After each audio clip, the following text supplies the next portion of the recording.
Welcome to Latte with a Lawyer, a podcast dedicated to bringing you the stories of some of America's most successful lawyers, figuring out what makes them tick, how they creatively solve problems, and how others aspiring to be them can follow in their footsteps. Here's your host, Jacob Wells.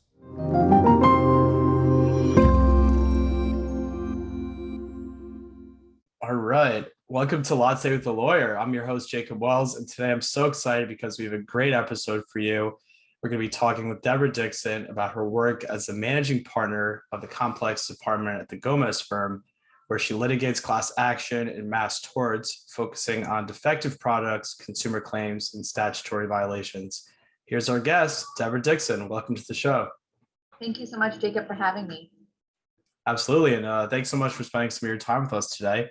I have to ask you before we get into everything legal concerned, what is your favorite type of coffee, since it is called Latte with a Lawyer? Well, you will be shocked to hear this, but a couple of years ago, I gave up caffeine completely. No coffee, no soda. And then because of COVID, I started drinking caffeine more, and I love these drinks called Shakerado, which is basically just an iced latte with an extra shot, or a vanilla latte, but it has to be iced. But I only drink a quarter or share it and have a half of it because me on full caffeine is just a whole nother level. So I do like coffee, but I am not a caffeine addict as many lawyers are. Yeah, I hear you. I have my cold brew right here. I'm a little jittery, but we'll get through it together. Yeah, absolutely. So give us like a bit of an overview of who you are and how you got started in the legal industry. Okay, yes, the question who I am thinking of that daily. Who am I? So I currently practice, as you mentioned, class actions, mass torts, focusing on class actions relating to defective products, an injury that affects a lot of people, mass misrepresentations by corporations. And I've been doing that since 2015. And before that, after I graduated law school, I went to California Western School of Law here in San Diego. And I was working for a great firm that did mostly business litigation. So I was doing disputes between companies. I was doing some employment claims, a lot of different types of litigation, and I was a partner there after being associate. And then I moved over to doing the plaintiff's class actions. And along with my class action practice, sort of my passion is taking on issues relating to gender equality, discrimination, harassment, assault, things like that, and have litigated some of those cases as well, which, you know, isn't my primary practice, but certainly something that I'm very interested in. Yeah, amazing. I think that's so meaningful. Was that the what you said about representation for women and things like that? Was that what drove you to become a lawyer initially?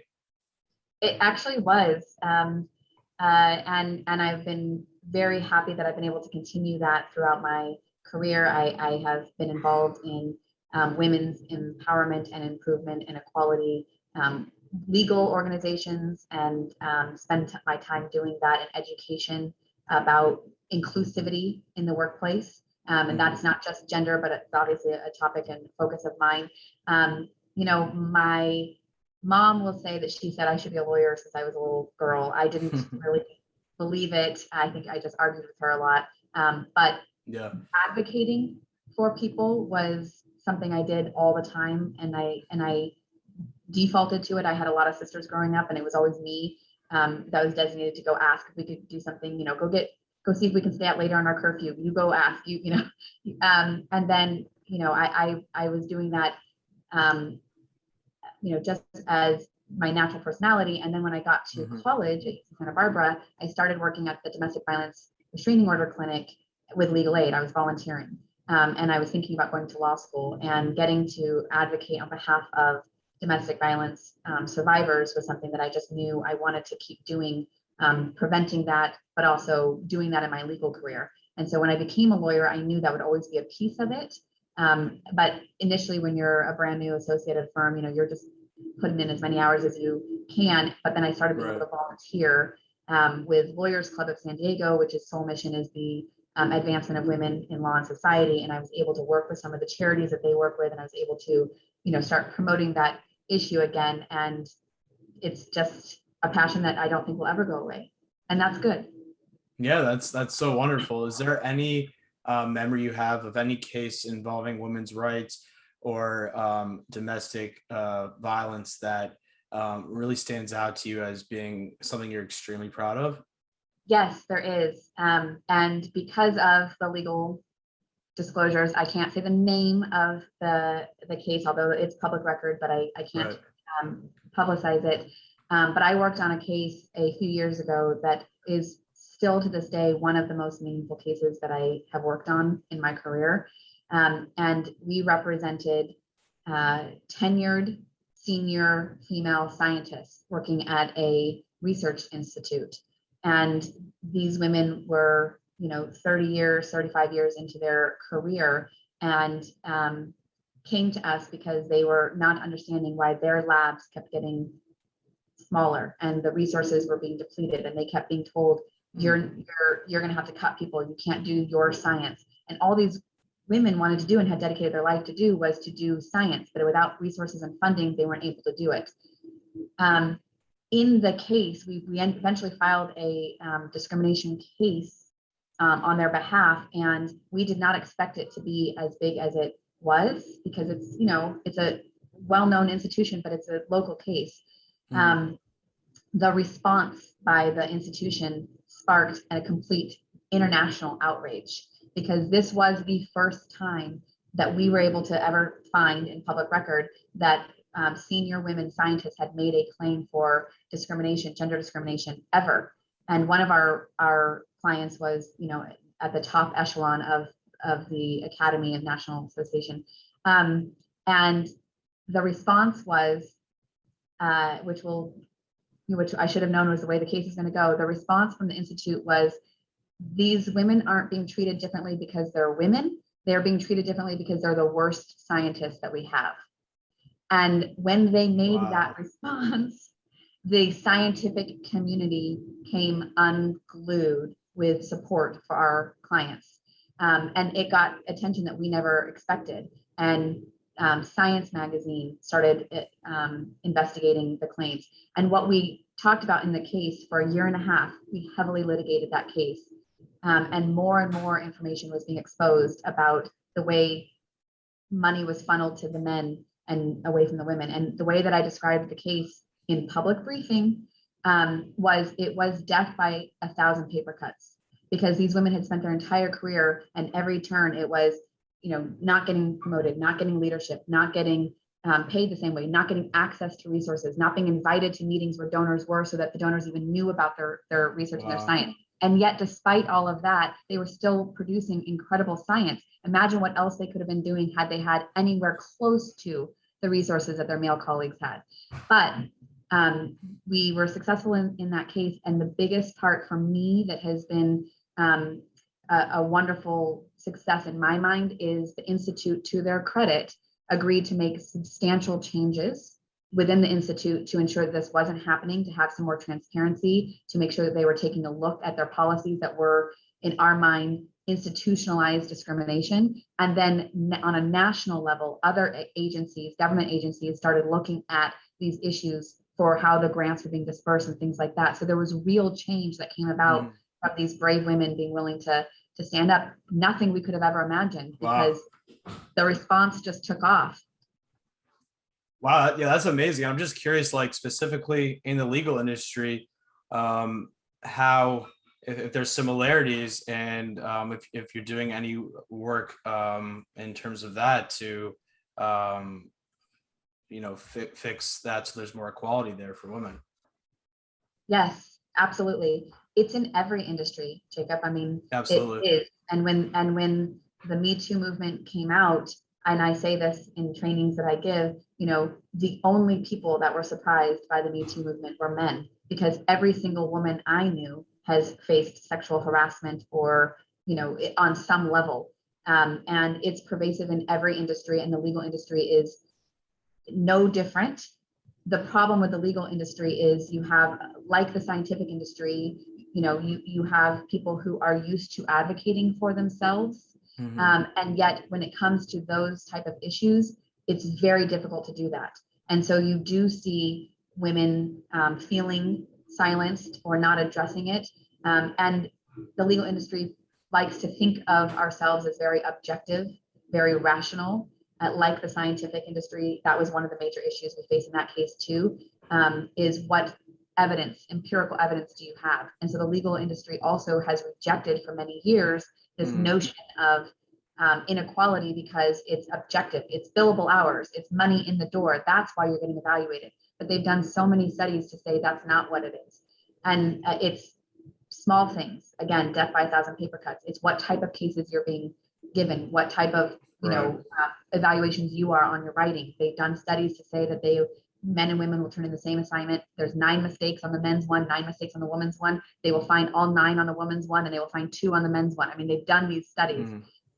So my work in the legal industry has been to educate about the small ways that people can make changes that really are impactful to be more inclusive.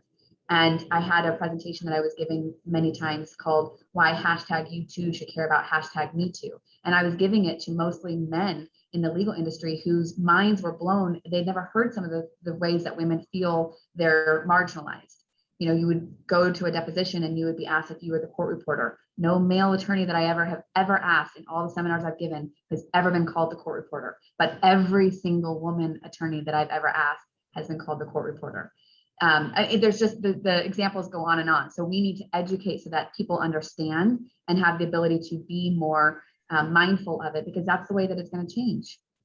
Yeah, I think you brought up something interesting, which is like the other side. They say that, well, it says this on paper. And I think, with what's happened recently with the civil rights movement, the far right will say the same thing. Well, systemic racism is not a thing because it says this on paper. So how do we argue that? What do you say to people when they say, well, it says this on paper?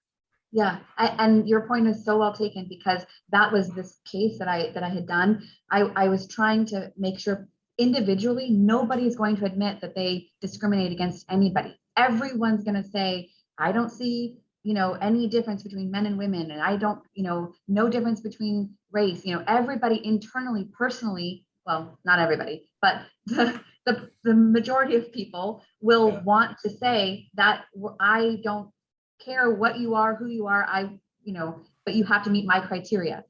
But it's just not true when you look at it from an institutional level. When we are talking about institutionalized discrimination, whether that be gender, race, or whatever, it's all these things that are set up and have been in existence forever that then trickle down to creating the inequities. And so we do have to look at those issues. We have to look at policies. We have to look at how things are, not just that it's on paper not to discriminate, but what are the actual policies that you're doing. One of my favorite examples is the symphony a few years ago was trying to figure out how come there's so many more men who make it in the symphony compared to women, and there's obviously great musicians. And the symphony said the same thing.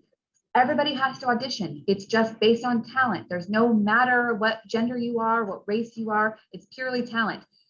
So they started doing auditions blind behind a screen where they could not see who was performing. And 50% more women were invited to the symphonies.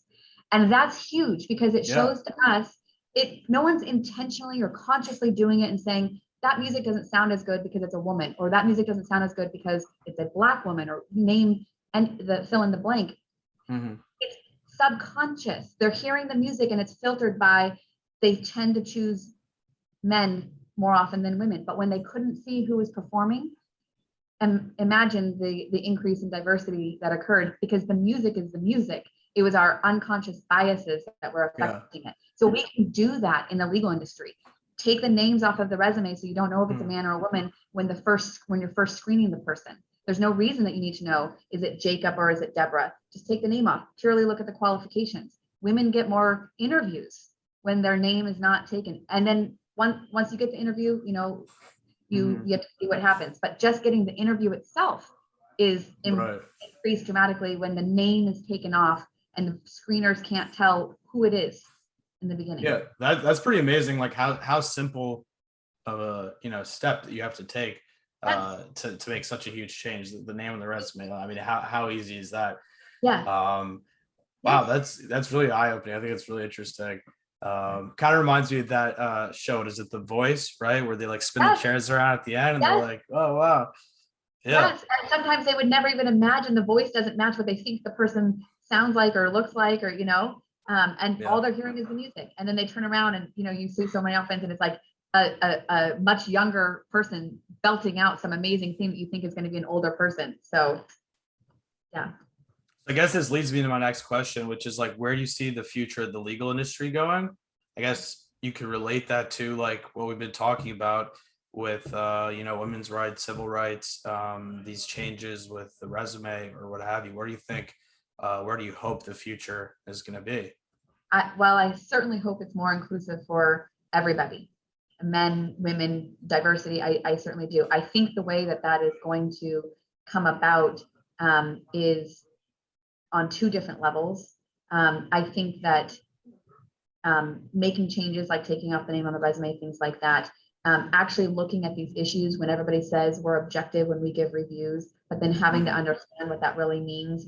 Are you more critical towards people, unconsciously more critical towards people? You find more mistakes. I mean, they have the data. So companies, larger firms, being willing to evaluate those policies, embrace the idea that nobody's calling you bad or you a discriminator. It's institutionalized, and we need to break those down. So I think big firms are going to be doing that, and a lot of them are willing to do that.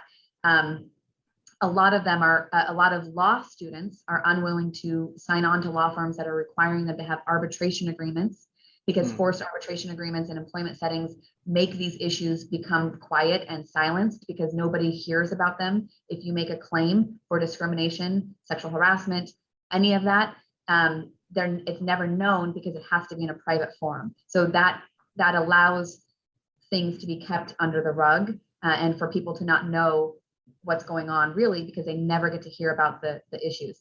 But I think the second thing is, I think this is a little bit because of COVID. I think more people are going to be empowered to do their own thing, to not feel like they need to be part of a big law firm.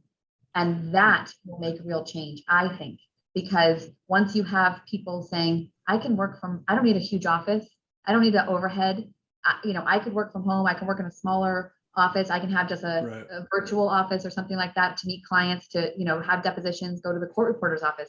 But people believing they can do it on their own with not as much overhead will allow them to make the hard choice of leaving where they are and being able to open up their own place or do it with a couple of colleagues. And I think that's going to be eye-opening for the larger firms. Right now, people, lawyers, associates, partners, put up with a lot that goes on in the legal community, in part because they feel like they have to. It's very good pay when you work for these law firms. They are providing the clients, you get the mentorship. There's a lot to it. But if people feel empowered to have other choices other than to work themselves to the bone and not be ever made partner because you had a baby, or work yourself to the bone and not be made partner for who knows what reason, then they can say, you know what, I'm going to leave and I'm going to do this on my own. And I don't have to have a ton of money to run a law firm because I can do it from my house. I've been doing it from my house since March 2020. So I think it's really interesting because, these large law firms are perpetuating these negative things that we're talking about. So, leaving and say, I don't stand for that in any industry. I think that's a real way to make change, to step away from that place that has so much power that will probably never change, and start fresh and really, break down those big institutions. Yep. Agree. Well, thank you so much for coming to talk today, and I really enjoyed the conversation. For our viewers out there who are really inspired by this talk, what's the best way to find you online and get in contact with you? Yeah, thank you. And as you can tell, I'm passionate about these issues, so I would love to talk to anybody about any of Yeah. these issues. I'm also very open if people have, questions about things they're going through. I'm available. I'm going to give my direct line at my office because that's the easiest way to get in touch with me. 619-727-6487, and my email ddixon@thegomez, GOMEZ firm.com. Great. This has been Jacob Wells for Latte with Lawyer. And I want to thank Deborah Dixon again of Gomez Trial Attorneys for joining us. And I also want to thank our sponsor, Motion Track, without a K, that uses artificial intelligence and mobile app audiences to economically and quickly gather focus group research and data. So thank you so much. Hope you guys enjoyed the show. Thanks, Deborah. Enjoy the rest of your day. Thank you. You too. Thanks for having me. Thanks. Bye.